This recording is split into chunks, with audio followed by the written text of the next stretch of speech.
உங்களை இன்ட்ரடியூஸ் பண்ணிக்கோங்க அண்ட் உங்கள் பிராண்ட் நேம் என்னன்னு சொல்லுங்கள். என் பேர் ஈஸ்வரி. நான் ஆரம்பித்தது 3 கிலோ முந்திரியில் தான் ஆரம்பித்தேன்.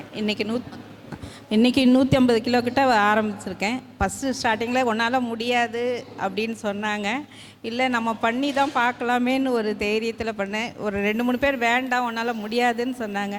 இல்லை பண்ணுவேன், என்னால் பண்ண முடியும்னு ஆரம்பித்தது தான்.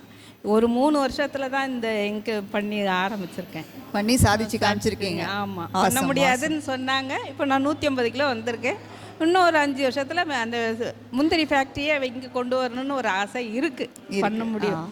எதுக்காக நீங்கள் இந்த பிஸ்னஸ் மெயினாக ஆரம்பிச்சிங்க? கொஞ்சம் சூழ்நிலை சரியில்லாதனால பண்ணணும்னு ஆரம்பித்தேன்.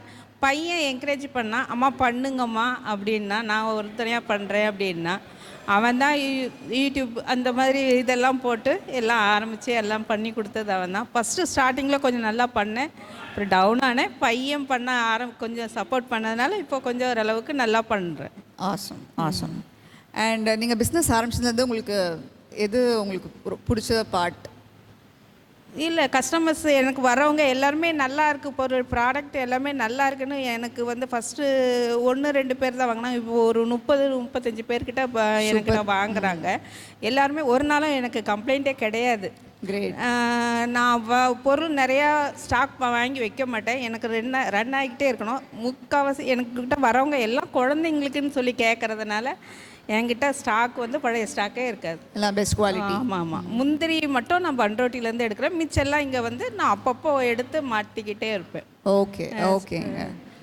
என்ன மெசேஜ் சொல்ல நினைக்கிறீங்க ஃபார் நியூ மாம்ஸ் அண்ட் விமனுக்கு பிஸ்னஸ் ஆரம்பிக்கணும்னு நினைக்கிறவங்க? இப்போ எல்லாரும் நல்லா டேலண்டாக தான் இருக்காங்க, சொல்கிறதுக்கு இல்லை. இருந்தாலும் உங்கள் ஜேர்னிலேருந்து நீங்கள் என்ன சொல்லணும்னு ஆசைப்படுறீங்க? அவங்கவுங்க இண்டிபெண்ட்டாக இருக்க கற்றுக்கணும். ஏன்னா யாரையும் நம்பி நம்ம ஒரு 10 ரூபா கையில் இருக்க தேடக்கூடாதுன்றது என்னோட.